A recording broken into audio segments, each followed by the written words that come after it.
Kinumpirma ni DILG Secretary John Vic Remulla na maraming pulis ang nasugatan sa malawakang kilos protesta na ginanap nitong linggo.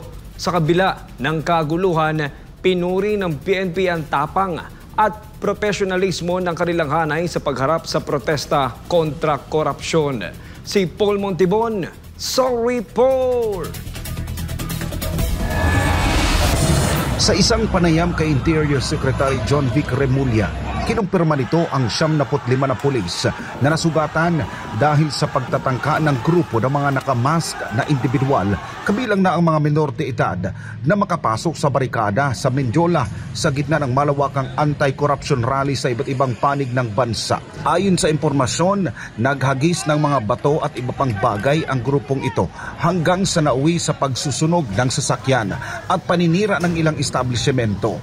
Pero sa kabila nito, kapwa kinilala ng DILG at PNP ang kabayanihan ng mga pulis na nanatiling mahinahon at profesional sa gitna ng kaguluhan. Sa isang pahayag, sinabi ni PNP Acting Chief Police Lieutenant General Jose Melencio Nartates Jr.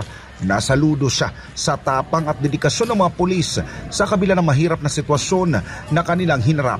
Giit ni Nartates, kapansin-pansin na hindi alintana ng mga pulis ang tensyon sa lugar at nanatili silang kalmado habang ipinatutupad ang batas at mandato sa pagbibigay proteksyon sa publiko.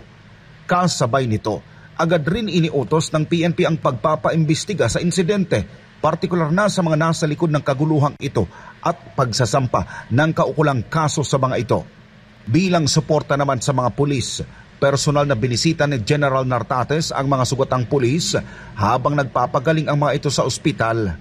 Sa kabuuan, nakapagtala ang PNP ng mahigit 33,000 rallyista sa buong National Capital Region, sinundan ng mahigit 10,000 individual sa Region 11 at higit 5,000 kalahok naman sa Region 2. Bagamat humarap sa mga ilang hamon ang mga kapulisan at mga rallyista, naging mapayapa pa rin sa pangkalahatan ang mga pagtitipon ng mga Pilipino sa iba't ibang panig ng bansa habang kinukundina ang talamak na katiwalian sa ilalim ng kasalukuyang administrasyon.